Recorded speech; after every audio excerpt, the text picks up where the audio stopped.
Autor briga com a editora e decide colocar sua série de quadrinhos em domínio público, estrela do rock vai publicar um quadrinho e Alan Moore muda de ideia sobre os royalties das adaptações das suas obras. Vem com a gente que o nosso giro começa agora. A notícia bombástica dessa semana é que a série de quadrinhos Fábulas entrou em domínio público. A gente vai te explicar tudo agora sobre as motivações que o criador da série, o Bill Willingham, teve para tomar essa decisão, mas antes um pouquinho de contexto. Fábulas foi uma série de quadrinhos originalmente publicada pelo selo Vértigo da DC Comics entre 2002 e 2015. Hoje, a série está sendo publicada no Brasil pela Panini num formato deluxe que terá ao todo 15 volumes. A Panini publicou até o volume 12, o 13 vai ser lançado em novembro, mas aí a gente já está chegando próximo ao final da série e também tem alguns spin-offs. A história vai trazer vários personagens de contos de fadas, de lendas populares, interagindo entre si. Eles foram expulsos da sua terra natal e passam a viver no nosso mundo, na cidade de Nova York. Eles criam como se fosse uma comunidade ali das fábulas em Nova York. Essa é a base da história e o Bill Willingham, que é o criador, tem tido vários conflitos com a DC ao longo dos anos. Ele contou tudo isso num texto que ele postou no Substack. A gente vai deixar esse texto aqui na descrição desse vídeo, lá você entende melhor todos os argumentos dele, ele explica muita coisa nesse texto, ele traz várias das suas posições para decidir colocar Fábulas em domínio público e aqui a gente vai trazer algumas delas para você. O Willingham já começa o texto dizendo que quando ele assinou o contrato com a DC lá no início dos anos 2000, no início da publicação de Fábulas, a empresa era composta de pessoas honestas, que honravam os termos combinados de forma justa. Sempre que tinha algum problema, eles conseguiam resolver de forma madura, conseguiam resolver tranquilamente. Só que os anos passaram e várias dessas pessoas ou foram demitidas ou saíram da editora e que agora a editora é formada por, abre aspas, estranhos que escolhem interpretar o contrato de forma benéfica apenas à própria DC. E ele continua dizendo que ele não pode se dar o luxo de processar a DC para conseguir resolver os problemas que ele tem com a editora. E, gente, ele dedica uma parte inteira do texto a falar sobre os problemas que fizeram com que a relação entre ele e a DC fosse desgastada ao longo do tempo. O que ele comenta é que existe um problema de interpretação da propriedade intelectual.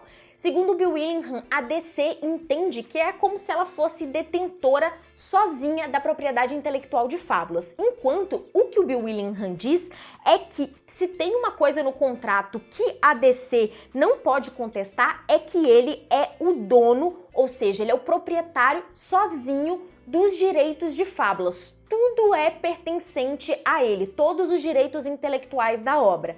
Só que o que ele diz é que a DC não consegue interpretar dessa mesma forma e afastou ele de várias decisões importantes e até mesmo não fez o pagamento de royalties referente à parte dele de algumas produções derivadas de Fábulas. Enfim, ele vai contando vários desses exemplos e aí ele chegou no ponto em que ele precisava tomar uma decisão. Já que ele considera que não valeria a pena processar a DC, ele resolveu liberar os direitos da obra para todo mundo.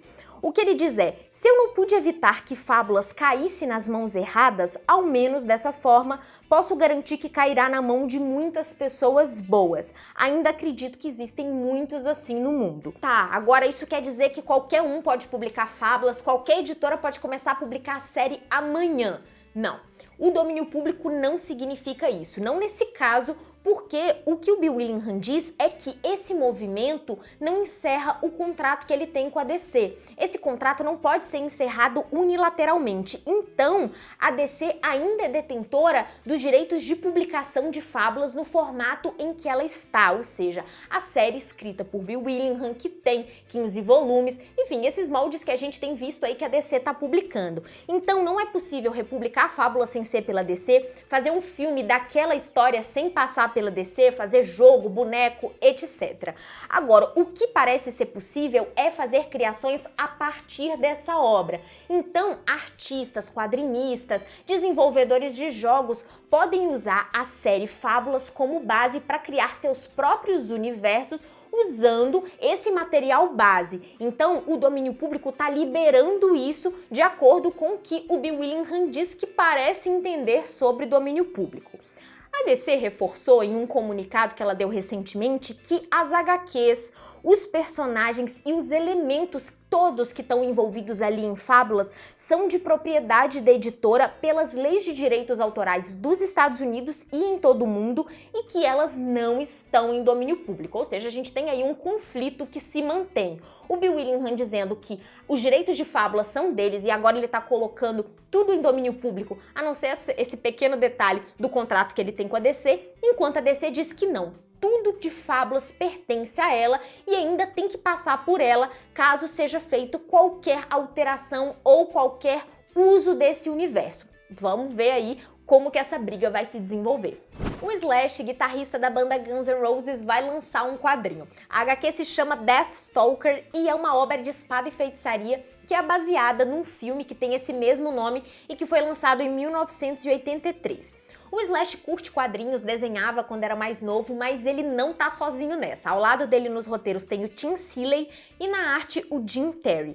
A obra vai ser publicada pela Vault Comics, que é uma editora norte-americana que é focada em terror e fantasia e que tem como seu best-seller uma obra chamada Barbaric, que também é uma obra de espada e feitiçaria, dentro desse mesmo gênero, né?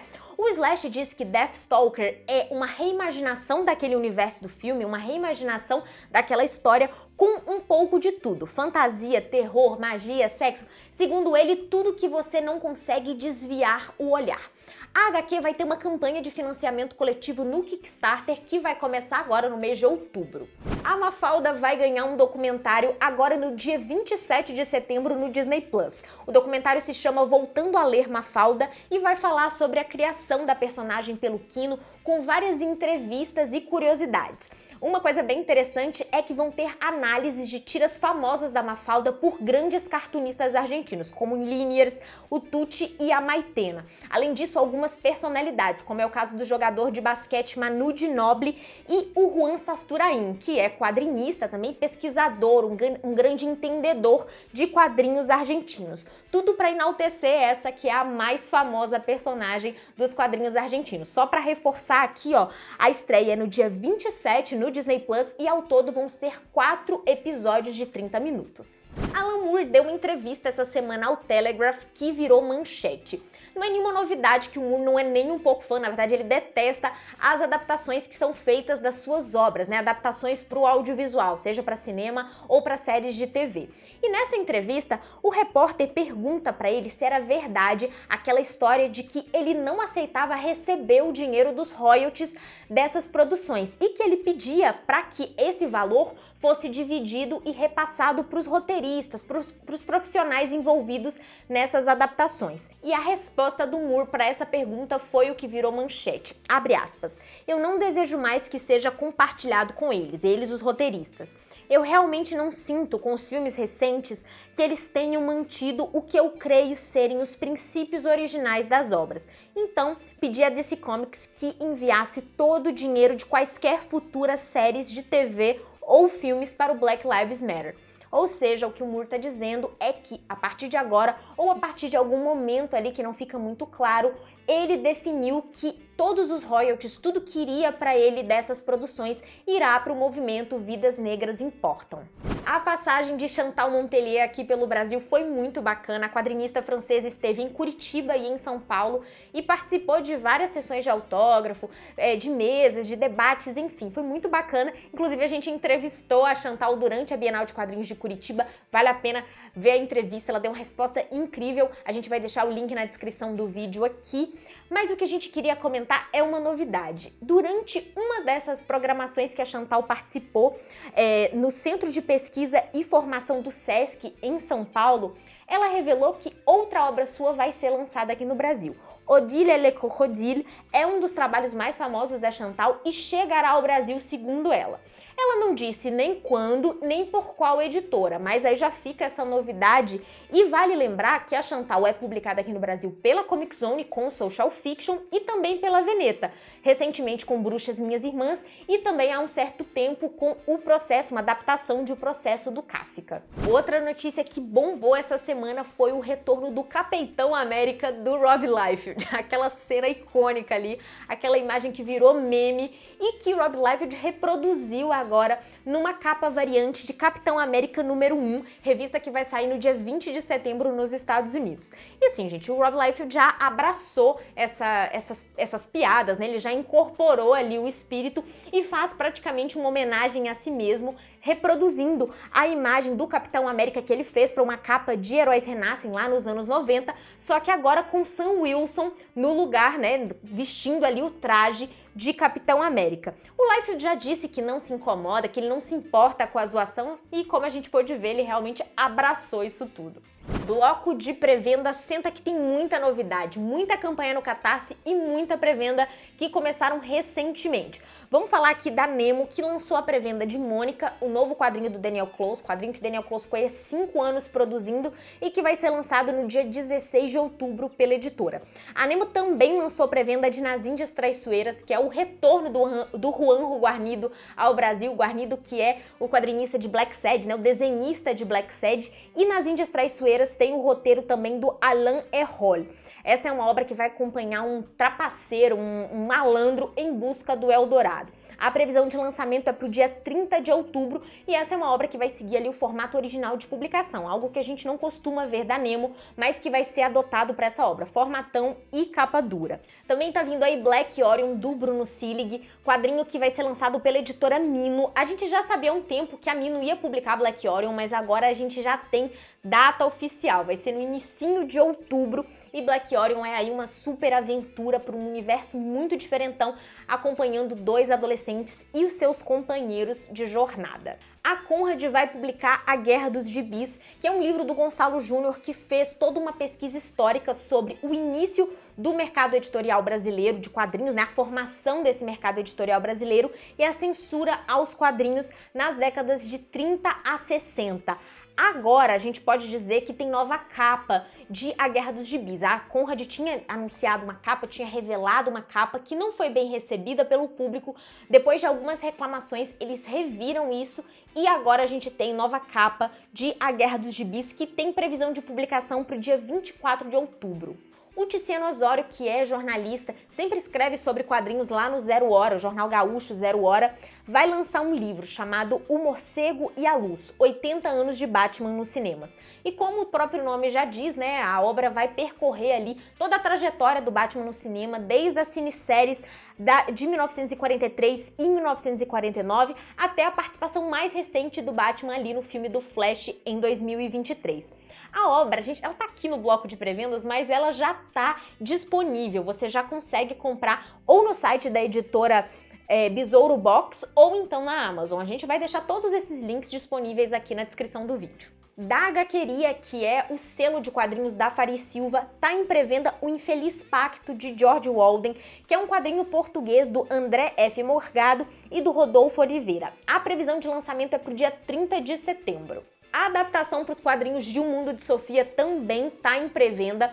O Mundo de Sofia é um livro muito famoso, né, gente, que vai trazer ali vários conceitos da filosofia, vários filósofos sendo apresentados para essa menina que dá nome à obra. A adaptação vai ter 2 volumes e está sendo publicada aqui no Brasil pela editora Seguinte. A previsão é para o dia 21 de novembro. Da Suma entrou em pré-venda Está Tudo Bem, webcomic de Mike Barshall e que a gente pode dizer aí que é uma publicação que vai trazer essa adaptação da webcomic para um formato físico, né? É algo que a gente já tinha visto a Suma fazer ali em Lore Olympus. A previsão de lançamento é para o dia 13 de novembro. E também tem mais Junji Ito, tem As Esculturas Sem Cabeça, que vai ser lançado no dia 20 de outubro pela editora Pipoca e Nanquim. Vale lembrar que, além do quadrinho, essas edições do Junji Ito têm vindo com aqueles cards que vão formar o tarô do Junji Ito. Cada livro vem com 4 cards. Agora vamos falar um pouquinho das campanhas que entraram no Catarse, começando com Sobreviventes da Fronteira, um quadrinho do Fred Rubin que vai acompanhar um grupo de amigos que estão indo até Buenos Aires para ver o lendário último show dos Ramones na América Latina no ano de 1996. É uma espécie de road trip que vai ser lançada pela editora Hipotética. Você pode apoiar esse quadrinho até o dia 4 de novembro e a previsão de lançamento é para o mês de dezembro. Também está no Catarse Rabiscos de um Pracinha do Cashfire, o mesmo autor de Meneghetti. Essa obra vai trazer uma espécie de panorama da participação brasileira na Segunda Guerra Mundial a partir dos desenhos, dos textos de um soldado desconhecido. O que o Cashfire, na verdade, está fazendo é emular o diário desse soldado com esses textos e esses desenhos. O projeto tá com previsão de lançamento na CCXP, só que para quem escolher receber o quadrinho em casa e não retirar na CCXP, a previsão de lançamento vai ser para janeiro, né? Os envios começam em janeiro. E você pode apoiar essa obra até o dia 9 de outubro. Jô Sem Alma, do Adriá, também tá no Catarse e olha só essa sinopse, gente. Jô teve a sua alma vendida pelos pais para quitar uma dívida de jogo. Essa foi uma das primeiras criações do Adriá e esse quadrinho em específico, que tem mais de 200 páginas, vai reunir várias histórias desse personagem, além de trazer algumas histórias inéditas desenvolvidas especialmente para essa publicação. A previsão de lançamento é para o mês de dezembro e você pode apoiar Jô Sem Alma até o dia 30 de novembro. A gente fecha aqui nosso bloco de campanhas e pré-vendas com Derretirinhas do Barry, uma HQ que vai ser lançada pela editora Mistifório, uma editora nova que está começando agora no mercado. A HQ é assinada pelo Matheus Matos e pelo PR Soliver e que vai trazer uma reunião de várias tirinhas desse personagem, que é um sorvete que derreteu e caiu no chão, mas ele dá a volta por cima. Ele não desiste por causa disso.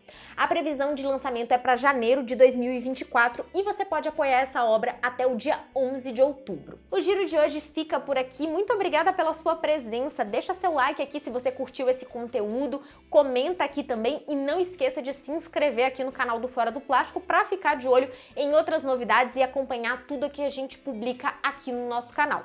Você também pode apoiar o Fora do Plástico em apoia.se/Fora do Plástico. Lá você confere tudo, mas eu já adianto que vale muito a pena apoiar a gente aqui, porque você está colaborando para que esse conteúdo continue existindo e ainda você tem várias recompensas. Uma dica, esse mês vai ter clube de leitura sobre Asterios Polyp, que é um dos melhores quadrinhos de todos os tempos e vai ser discutido pela gente. O clube de leitura é uma das recompensas para quem nos apoia. Chega mais. Até a próxima!